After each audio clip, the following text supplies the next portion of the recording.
Galung Guru Windawu, Guru Mabidi, Winya Nyanjin. Welcome to Brisbane, and good morning, everybody. It's great to see you all here. Thank you for coming. So I will introduce Auntie Professor Patricia Dudgeon. Pat Dudgeon is from Bardi people in Western Australia. She's a psychologist and a professor at the Push Centre for Aboriginal Health and the School of Indigenous Studies at University of Western Australia. Her area of research includes Indigenous social and emotional well-being and suicide prevention. Professor Dudgeon is the director of the Centre of Best Practice in Aboriginal and Torres Strait Islander Suicide Prevention at the University of Western Australia. She's also the lead mental health and well-being, the lead chief investigator of a national research project transforming Indigenous mental health and well-being that aims to develop approaches to Indigenous mental health services that promote cultural values, strengths, as well as empowering users. She is a board member of the Gaia Dewey, the Proud Spirit, Australia, and prominent contributor to the Australian Indigenous Psychologists Association. She was a commissioner with the National Mental Health Commission and also was the co-chair of the National Ministerial Aboriginal and Torres Strait Islander Mental Health and Suicide Prevention Advisory Group. You're a busy person. Where there's significant policies that have been developed because of this and to improve mental health and well-being of Indigenous Australians. She's currently a member of the advisory group to the National Office of Suicide Prevention. Professor Dudgeon has many publications in Indigenous mental health, in particular, the Working Together Aboriginal and Torres Strait Islander Mental Health and Wellbeing Principles and Practice of 2014. Also of note is the Aboriginal and Torres Strait Islander Suicide Prevention Evaluation Project. This great groundbreaking evaluation clearly identified the key elements for the best practice suicide prevention programs and strategies and the central importance of Indigenous leadership at all levels of delivery. Thank you. Without further ado, thank you, Pat. Thank you. I will. Thank you.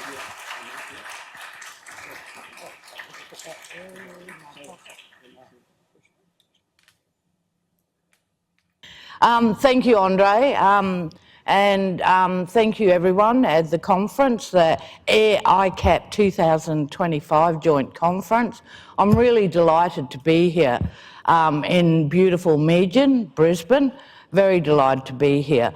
I've actually come all the way from Perth in Western Australia, Noongar country, so that's where I live and work at the University of Western Australia.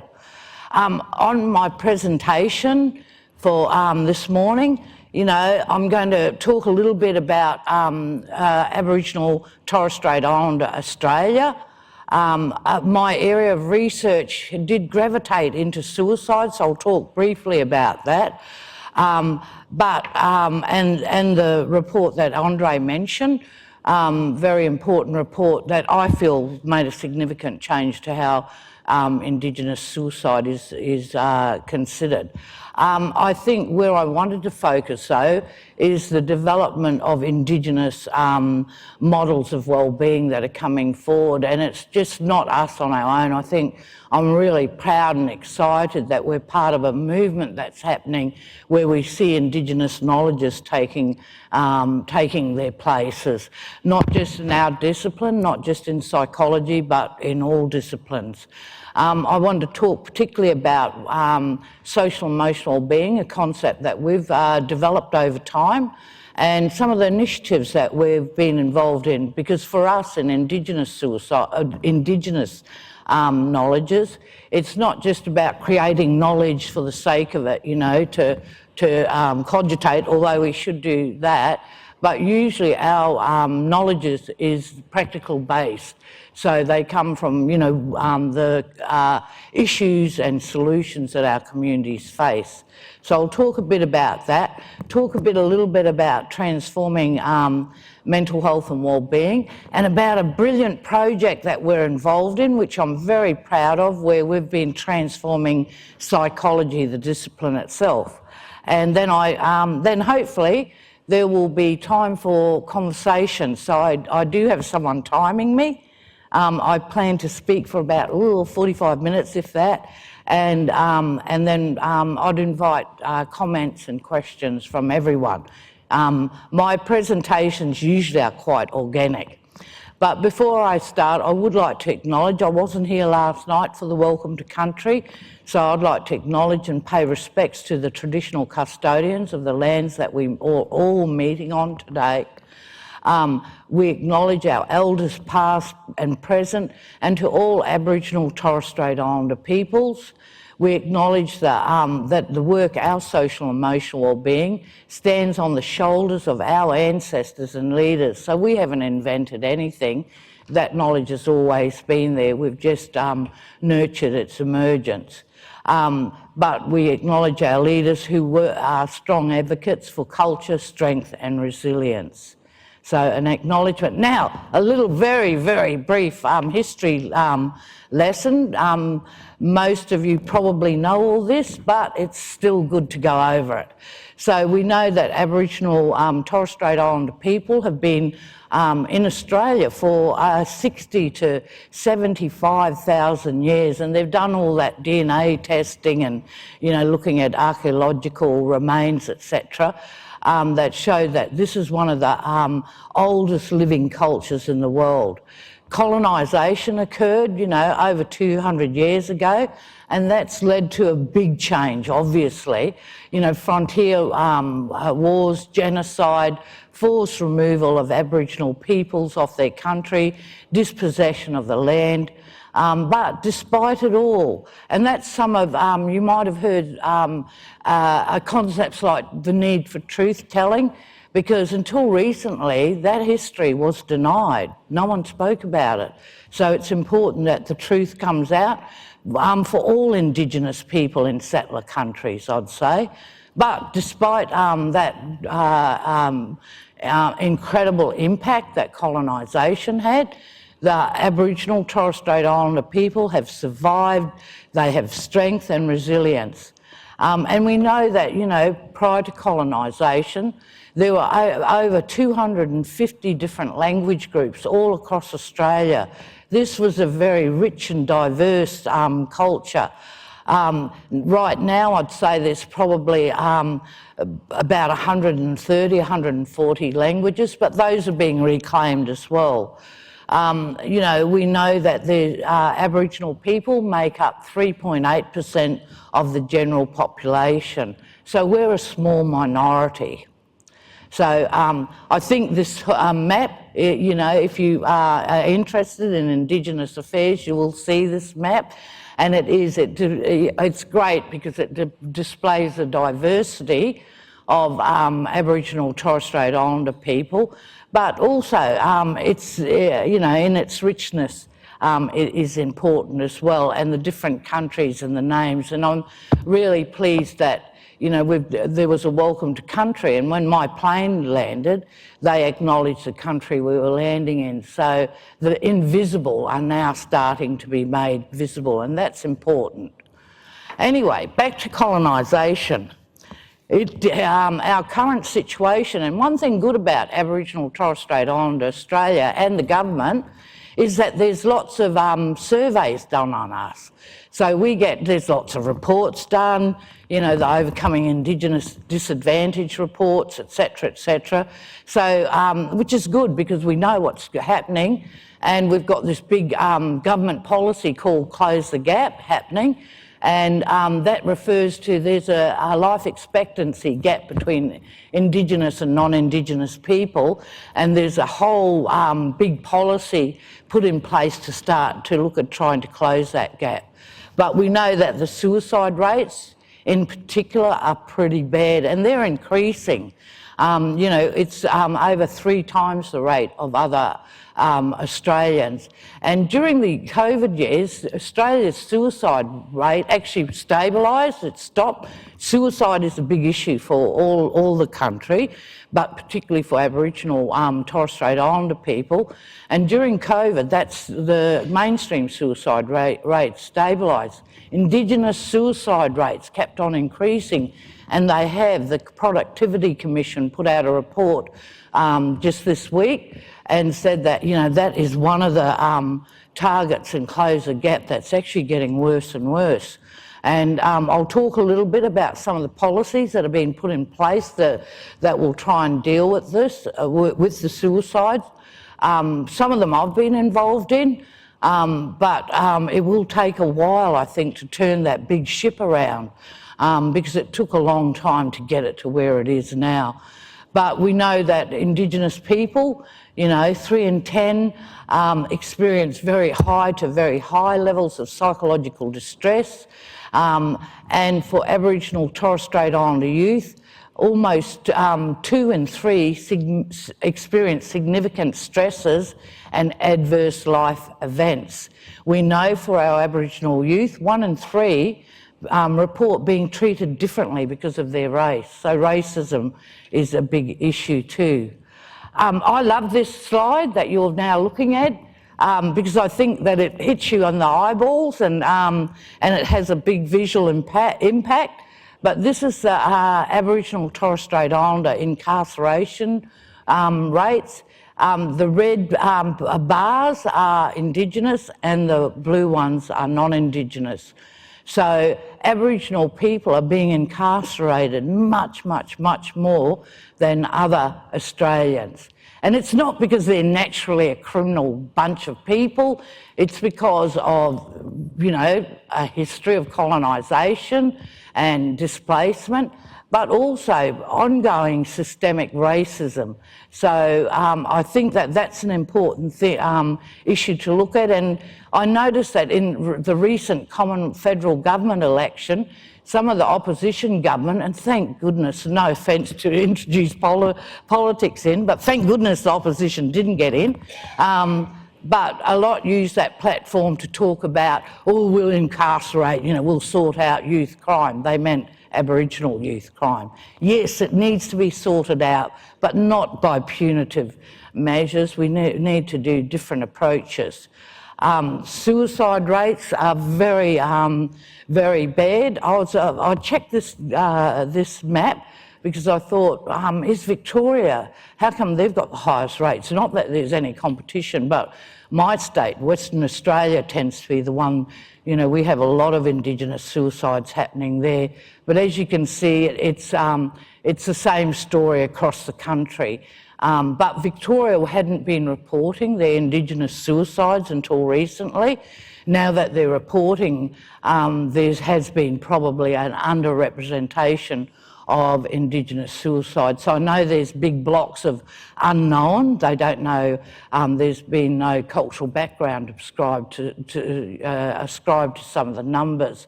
But regardless, we need to do, action needs to be taken. When I've gone out and talked to people about Indigenous suicide, they say, why are the rates so high? And I think, look, you know, first of all, any suicide is important, you know, and it's a human being that's decided not to be here. So I think, you know, I get a bit, conscious that we don't treat this like just numbers and that's all. They are all people. But for Indigenous people in particular, some of the reasons, there's a whole matrix of different reasons, but it's about ongoing exposure to socioeconomic disadvantage, multiple psychological stresses, grief from the premature deaths of family, community and friends, including suicide, but, you know, other violent acts and early health comorbidities, etc., violence and interpersonal conflict, transgenerational trauma, grief and loss. So they're big and important things, and also ongoing impact of dislocation and the effects of forced removal of children and mistreatment. So in Australia, like all settler countries, and I'll talk about those now, directly, but part of the colonising project was also to remove children from their families and put them into institutions and reserves and train them into being menials. And that had a profound effect that has intergenerational consequence. For some people, it might be a loss of sense of purpose and meaning in life, poor health, including a number of comorbidities, severely compromised mental health and social emotional well-being, also an access gap to mental health services. So a lot of, the stats have showed that a lot of Indigenous people do not approach mainstream health services. They often end up in emergency departments. So we can, there have been strategies put in place to start changing that. This is not just an Australian story, this is a global one. So we've had lots of contact with people. We actually do have a World Indigenous Suicide Prevention Conference that we hosted in for the second round of that, and that was in 2018. But we come together and talk amongst ourselves. And for people in settler countries, that's countries where that have been colonised, but the colonisers are now the dominant society. The situation is the same. So in Canada, USA, New Zealand, there's disproportionately elevated rates of suicide. And actually the Indigenous psychologists from these different countries have started coming together, writing papers, looking at doing research projects. We actually did one of the Lancet commissions we were a part of, and we made sure, I was asked to be a part of that, but we made sure that Indigenous scholars from the other countries were included. So while we struggle to have our own voice in place, we're not going to disempower other Indigenous people in order to say, hey, we can speak for everyone. We can't. We need to hear from different people from those other countries. Okay, going back to, Andre referred to the IAIR-IACCP report, the Aboriginal Torres Strait Islander Suicide Prevention Evaluation Report. That's one of my proud pieces of work. The government actually asked us, how do we, when the suicide rates were becoming very pronounced, they said, what do we do? How do we fund Indigenous suicide? And so we started this big project, and it was about 1.5 years in progress. It took us 1.5 years to do. But the reason we did it is that we figured that Indigenous suicide has many causes, including cultural, historical, political, and unknown considerations. So we wanted to start the development of an evidence base for what works in Aboriginal and Torres Strait Islander suicide prevention. We completed that report in 2006. We did big desktop reviews of the literature, desktop reviews of programs that were successful, and with some apprehension, we thought, should we go and talk to the community? And then we thought, yes, let's do it. But I know that one of the things that does happen is that Aboriginal and Torres Strait Islander populations say, we get researched and consulted to death and then nothing ever happens, stop wasting our time. So we thought, no, let's go, we need to talk to the community as such and get their input. So we did. We had 12 different workshops across the country. Some were regional, some were because of the topic areas that were important, such as LGBTIQ issues, Aboriginal people in the justice system and so on. And we also convened the first national Indigenous Suicide Prevention Conference, and the conversations and workshops, etc., actually fed into the IAIR-IACCP report. So the recommendations basically, we wanted to facilitate individual and community healing, empowerment and self-determination through Indigenous leadership. The purpose was to strengthen holistic social and emotional well-being, address the social determinants of health and promote cultural competence and trauma-informed care. The overall messages from IAIR-IACCP was that there needed to be community control and empowerment. So any projects or service needed to be grounded in community, owned by the community, based on community needs and accountable to community. Self-determination, very important still now. They should be holistic, so based on Aboriginal Torres Strait Islander definitions of health, sustainable and strength-based capacity building, because often for Indigenous communities, solutions get helicoptered in. You know, things happen and, you know, it's tick a box for the government funding, and then the people clear out and the community is no better off after they leave. So the community needed to be very much a part of it. Safe cultural delivery, innovation and evaluation. I'm thinking I need to speed up probably. That was some years ago. We were very proud of the outcomes. We launched it in Parliament House in Canberra in 2016, hoping that it wouldn't be just one of those reports that gathered dust and nothing would come from it. It has had a massive impact. We're really pleased to see. And in the latest National Aboriginal Torres Strait Islander Suicide Prevention Strategy that was launched late last year, IAIR-IACCP is central in that. So it has had its impact and we're very proud of it. Another issue that came up during IAIR-IACCP and that clicks in with suicide prevention is the need for social and emotional wellbeing. Now, we actually did have this government policy called, or framework called the National Strategic Framework for Aboriginal and Torres Strait Islanders people's mental health and social and emotional wellbeing. This was the second iteration of it, what you're looking at now. But both iterations were never implemented. So that was twice it happened, and the government spent a lot of money consulting, going out to communities, talking to people, and we were very much involved in the second iteration, but then there was a change of government and nothing ever happened. There has been a third iteration that'll be launched this year, and we believe that that will be implemented, and certainly the Productivity Commission report talked about how social and emotional wellbeing needed to be front and centre in order to start to look at, you know, addressing Indigenous suicide. A few things have happened politically for us that have made a difference. There was, remember I said closing the gap was a big policy, but it was, you know, it was there, but it didn't really do much. It measured the, you know, gap and the disadvantage.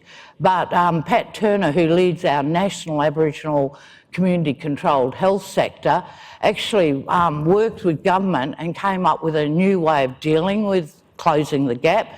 And that was for government to sit down with peak bodies of the various targets in closing the gap and work towards proper solutions. So it's a really exciting change, and not just, you know, everyone meeting in Canberra and having a gas bag and you know, nothing actually coming out of it. And I've been a part of some of those forums. This is different, and suicide, zero suicide was a new target. And social emotional wellbeing, increased social emotional wellbeing was seen as a way of getting there. So, so we were really pleased that to be a part of the national agreement. Guy Dewey, Proud Spirit Australia, our peak body for Indigenous mental health, suicide prevention and SEWB, actually was the peak body that was invited to be a co-partner in Target 14, and I was the first co-chair of that. I happily ran away last year because I want to do more research and other things, but they've got some brilliant emerging Indigenous leadership happening that will take that forward.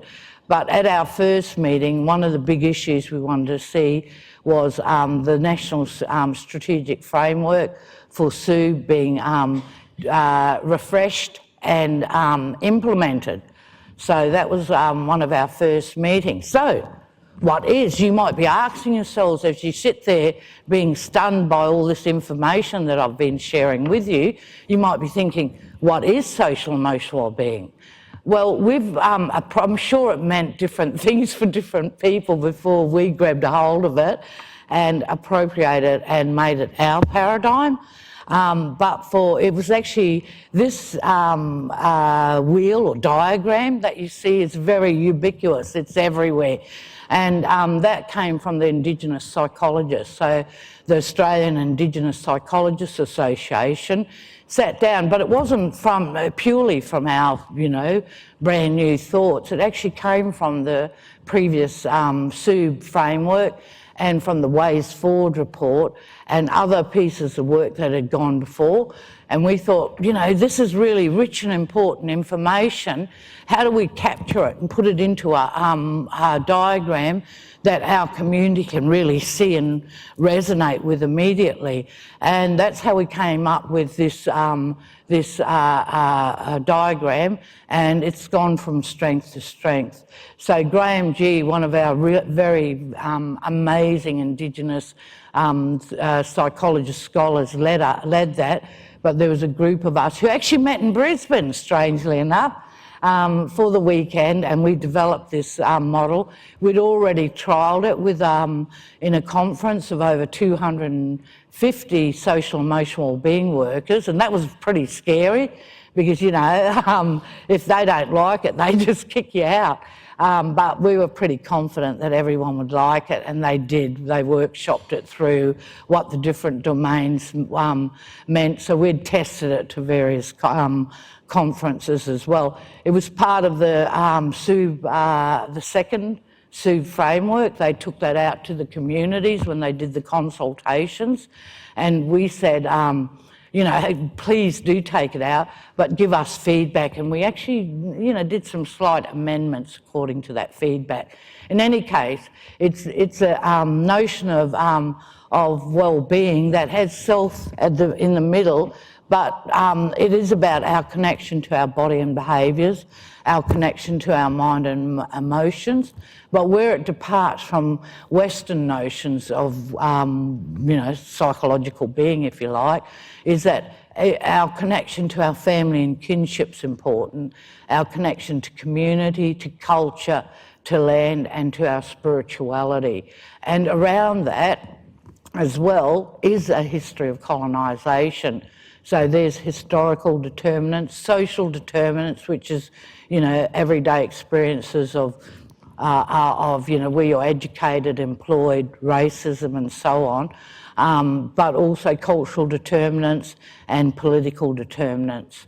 And at the end of this, my slides, I've got a resource, a list of resources. So if you want to know more, you can go there to have a look at that. I've pinched this with permission from the Kimberley Aboriginal Medical Services.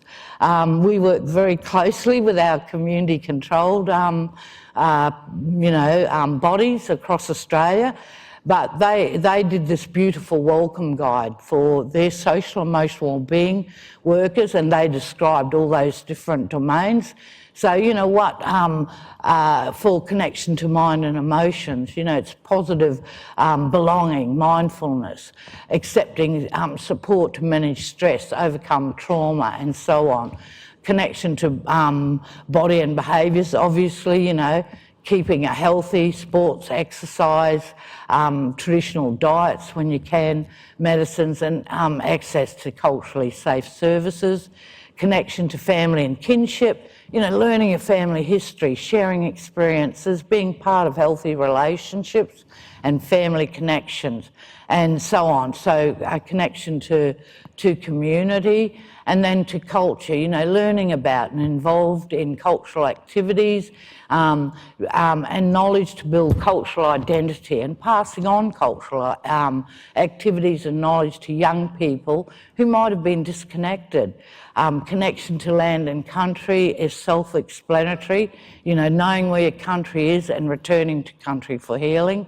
and also our spiritual selves, whatever that might mean. For some Indigenous people, it might be a fusion between traditional beliefs and Christianity. So everyone's spirituality is what they deem it to be.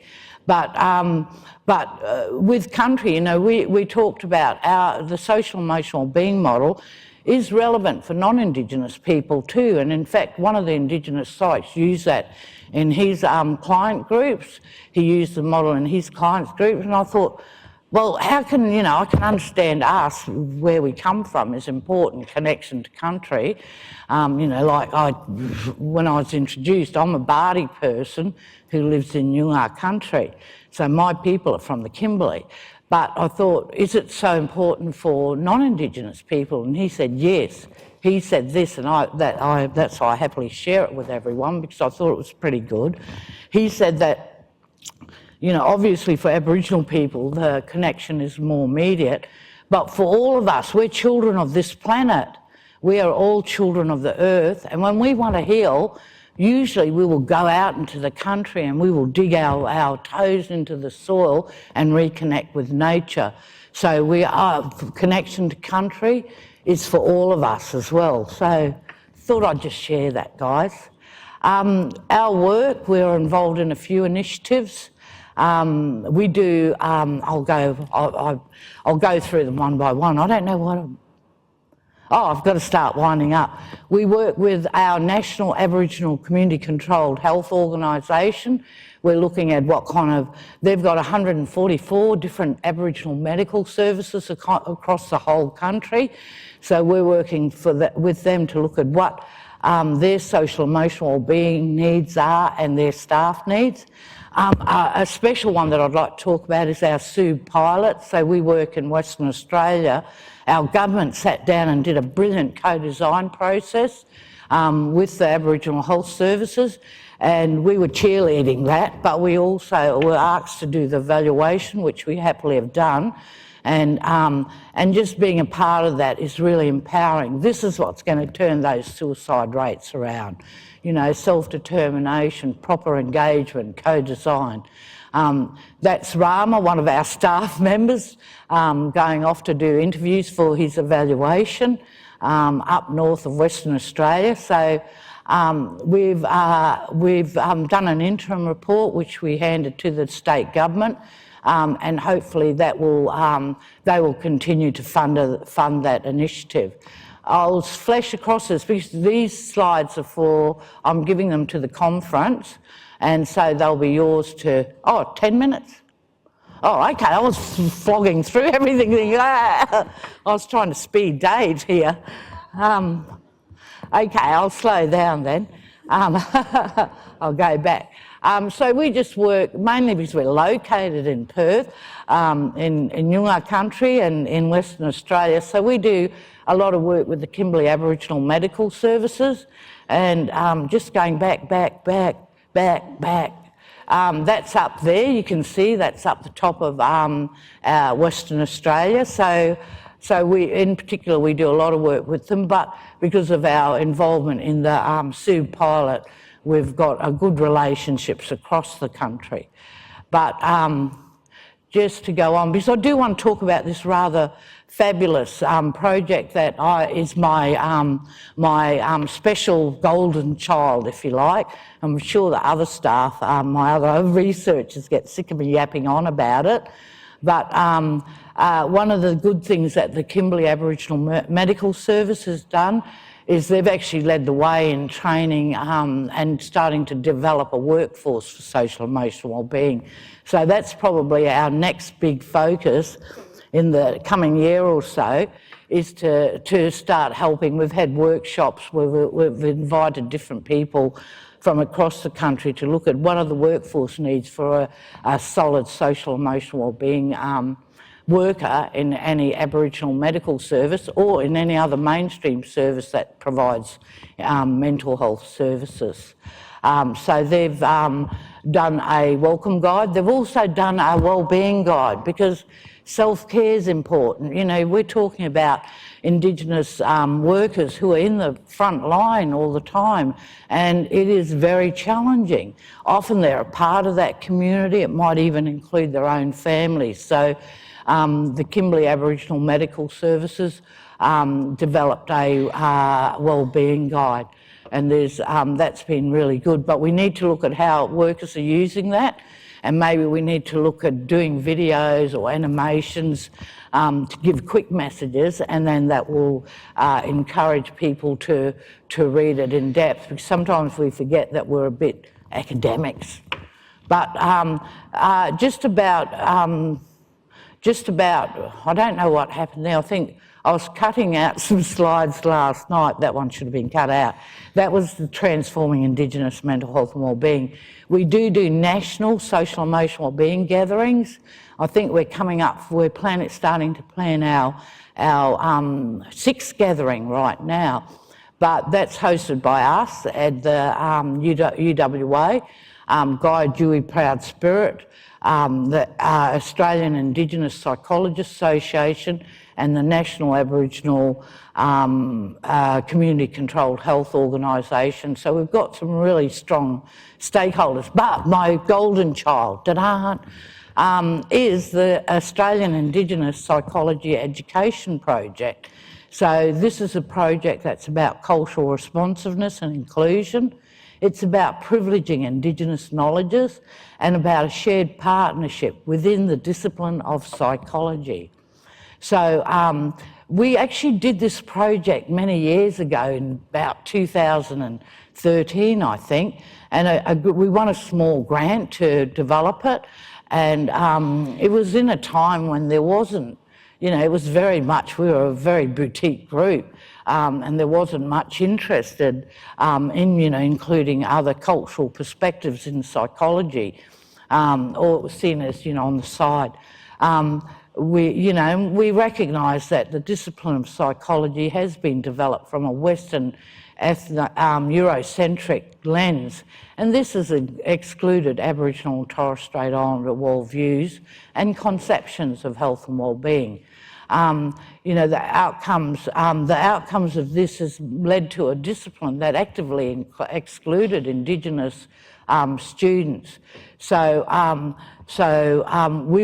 that was then. We did develop 3 big frameworks of how to include Indigenous students in psychology, how to put Indigenous studies into psychology curriculum, and how to ensure that psychologists got some professional development where they could, would properly support Indigenous issues in their practice. So when we won the big NHMRC grant, we decided to revive IPAP, as we call it, and something had changed, everyone. There was this great interest, and everyone was diving in and wanting to be a part of it, and I was a bit suspicious, I've got to confess. I was thinking, what the hell's happened? And, you know, this is very freaky. And what had happened is, I thought about it, what's happened is that all those old dinosaurs, all those old dinosaurs, and, you know, who were out of their time, had left psychology. They'd gone off to retire in the swamplands and whatnot, and they'd all gone out, and there was a new generation in who were different, who were diverse, who wanted to live in the real world that is now, not into an artificial one. I could rave on, but I won't. Anyway, there was a change in our discipline. We started the project. Everyone wanted to be a part of it. We're absolutely delighted. The regulators of psychology wanted to be a part of it. So, what is it? BSci, APS, HODSPA, which is the heads of schools of psychology across universities, wanted to be a part of it.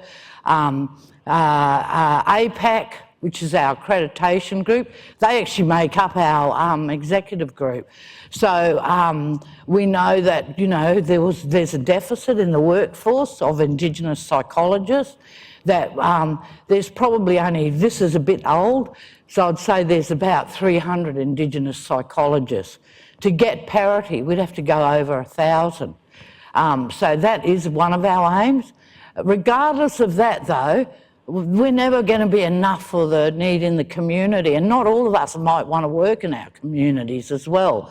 So as well as ensuring that we got Indigenous students through, we had to make sure that, equally important is that psychology students in general get some understanding of Indigenous people and the issues. So that's where we've landed.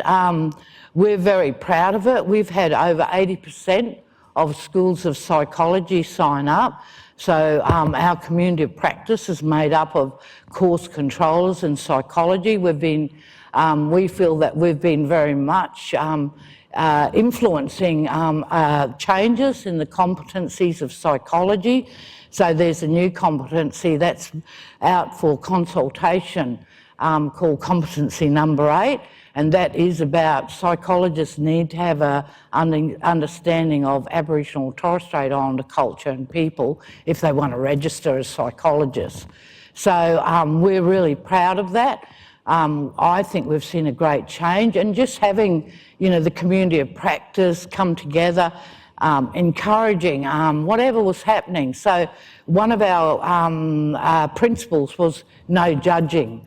So when we had the community of practice, we thought, we can't, some of my colleagues would have said, oh, you've got to be doing more than that, that's not good enough. We don't know people's circumstance, we don't know what struggles they're having in their school, what resources they've got, so we don't judge, we just provide a safe forum for people to come, talk and support each other.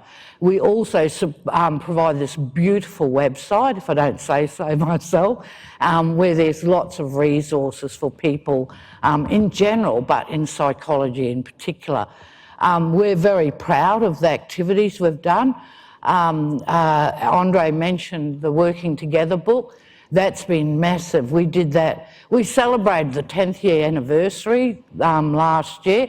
It's had a big impact on, mental health in Australia, actually.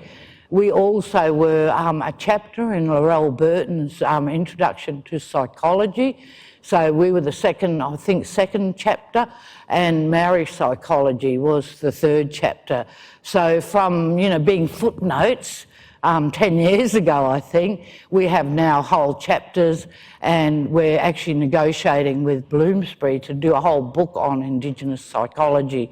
One of our projects we were involved in was Australianising and Aboriginalising psychology from inquiry to understanding, a book that already was there as an introduction text, but now has been released in Australia. So our achievements are significant. If you want to follow us, please do take a photo of these. I tend to do it and then I actually take a photo. But this slide will be available for your cogitations later. I was thinking which are the best resources to share. Our websites, obviously, we've got some fact sheets, the Working Together book and the campaign, so it's all up to date. Our initial chapter about social and emotional wellbeing that started a big change.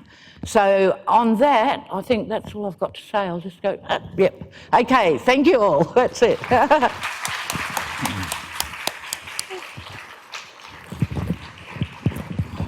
Is everyone's brain full right now? Because this was a wonderful way of starting.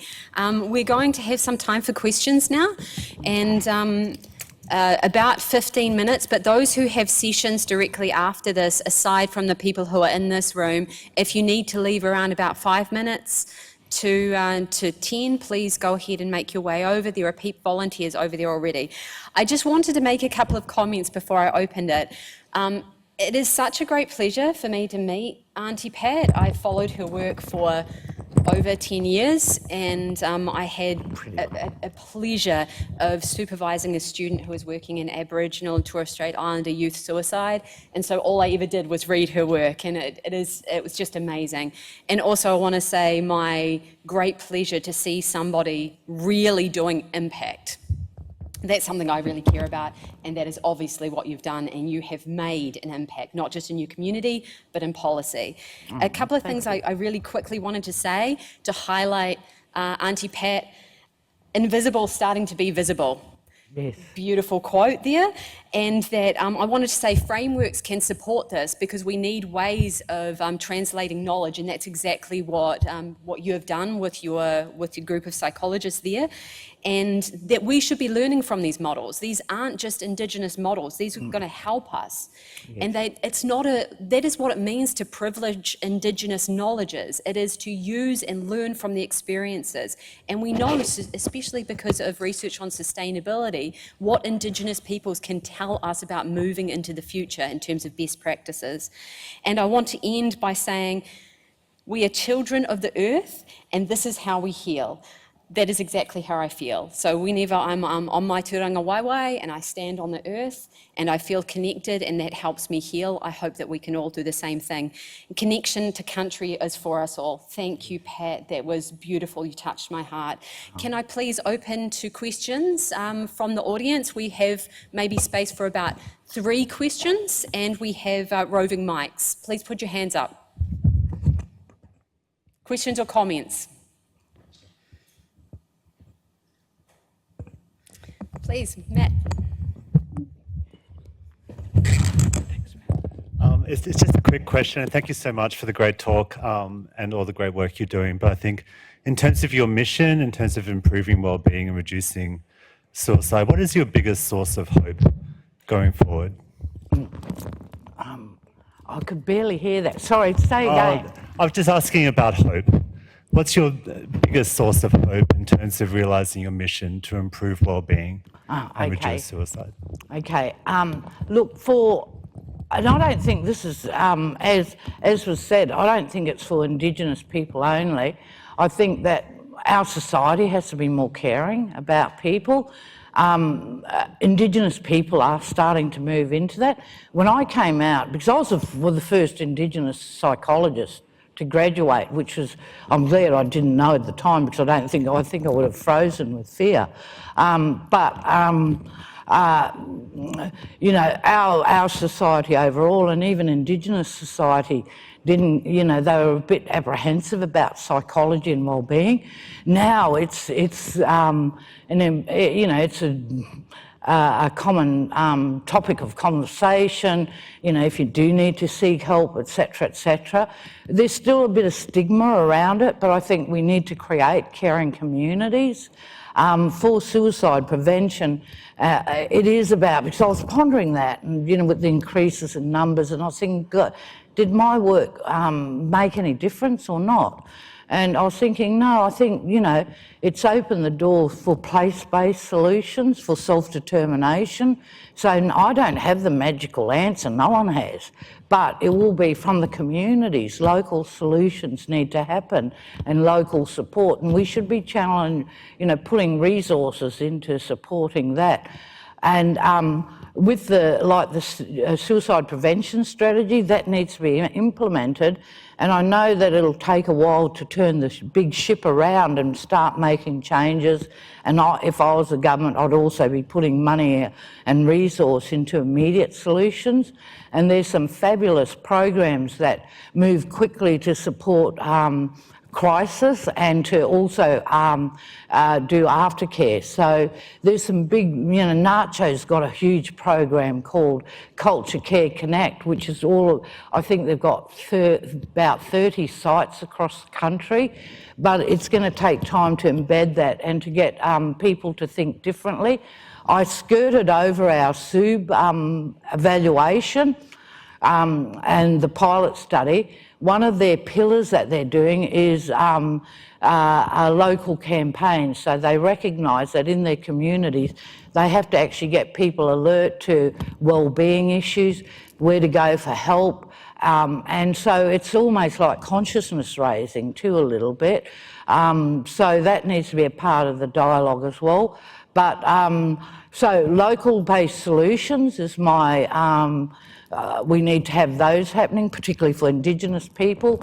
And I think we can't throw out the, some of the very hard psychological interventions. Sometimes they'll be needed, but they should only be they should only be brief interventions, and people need to move back into caring communities. So I think, I don't know, that's me rabbiting on a bit, but it doesn't mean throwing out the baby with the bathwater as well. I think both worlds for Indigenous wellbeing have things to offer. And one of the issues I've seen come about, which makes my heart glad, is the role of cultural healers.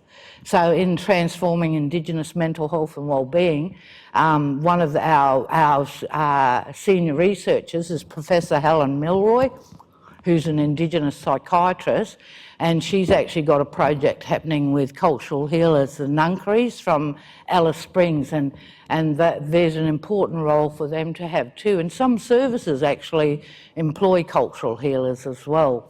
So I think, and they can benefit us all. When we had the 2018 conference, we had Nunkery healers there doing a bit of, I would put it as similar to Reiki healing.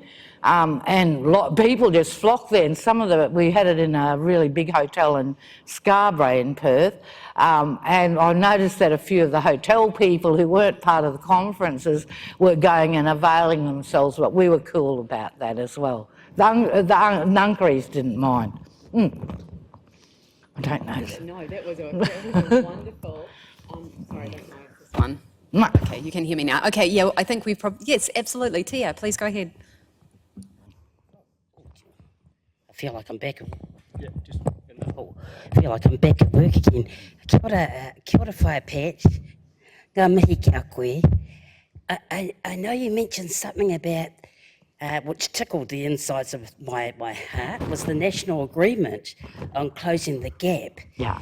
And you raised the issue, not the issues, but the factors around Target 14. Can you expand, please? Okay, so there's a new suicide and mental health issues. When they had the big Close the Gap, and they came together and they structured what it would be like and all the different targets, I think society was still a bit like, psychology and wellbeing was a bit, scary and over there. But Target 14 is zero suicide. So finally, that was a new target that was included in the whole Close the Gap strategy. And it was, I think Law and Justice they put that into what they call policy partnerships, so that a peak body for that particular issue, whether it's child wellbeing or Law and Justice, sits down with the appropriate federal government to decide. They come up with a strategic plan. They include all states and territories, and then they go into action to try and resolve. And some of it might be to scope out and see what's happening nationally. It might be for the SUB target, for the SUB process, the target suicide. But it's, how do we measure social emotional well-being? And I think it's hard, Yak. I'm glad I've handed over. I say it's a young person's job, but the Productivity Commission said that while the structure and mechanism was there in place, governments still weren't buying into it, so they're going to have to be dragged, screaming and kicking onto the table, and to help make the change. So often, I don't want to be negative about governments and whatnot. They've got their issues and restrictions, but a lot of them will say the right thing, but nothing ever changes. Some sit down and do the variety. I was very impressed with our state government in Western Australia when they sat down and did the co-design process for social and emotional wellbeing. But it's going to take a long time, and I think some of it will probably, you know, not only be the carrot but the stick as well. That's my thoughts on it, you know. Sorry, I don't think... Oh, Colleen, I have to let you ask a question. It had to be Colleen asking a question. Yes, last question from Colleen, but please, I think Pat is also going to continue to be around and her slides will be available for everybody as well. Yeah. Professor Dudgeon, a pleasure, a privilege to hear you speak. I'm an old dinosaur, but I have been a great admirer of your Progressive work dinosaur. for quite a while. So my question to you is, how should or could non-Aboriginal peoples support work like yours in a culturally appropriate way, or more broadly help decolonizing and indigenizing our discipline of psychology? Okay. Well, first of all, thank you, Colleen, for that question. Go to the IPAP website. If you're a course controller, join the community of practice, because that's an ongoing dialogue that happens. But there are, whether it's in psychology or elsewhere, there's work being done on the role of allies. We need our allies. We're only 3% of the population. So, and there's ways of supporting Aboriginal people. You know, one, listen to them, you know, take direction from them, stand up, you know, for Indigenous issues when you're on your own, but in a good way, don't put yourself in danger. So there's a whole raft of activities you can do, but get support, don't do it all on your own, and don't, I'd suggest, you know, listen to people, and carefully too, because I see a lot of well-meaning people, but they still run their own agenda. I call them mission managers, but because you know they like to manage the natives. So don't be a mission manager. Listen to the mob, and even if and I've had to do that. You know, I'm not saying to people to do what I wouldn't do. I'm a Bari woman living in Nyungar country, and even though I get excited about some local activities, I know I have to step out too, because it's not my business, or I have to listen to them. And even though I think, God, that's not such a great idea, I have to still support it, because it's about their country, not mine. So yes, it is difficult sometimes, but you have to listen to the local people. I don't know, I feel I haven't really answered it well enough. Please do go to the IPAP website. There's so many resources on that, and it is pitched to people who are teaching Indigenous studies, and some of them will be non-Indigenous people. That's just because we don't have enough people in there at the moment, but there's a bunch of resources and support that's there for, and we do need our allies. I just want to thank Auntie Pat, and also thank you for ending on that question, so important, and for the incredible humility of this woman who is able to offer us access and support and safety to do the best that we can with Indigenous communities. So thank you for that final question, really helpful to those of us who are not Indigenous to actually know that we can participate in this as well. Can we please give Auntie Pat a big round of applause? Thank you guys.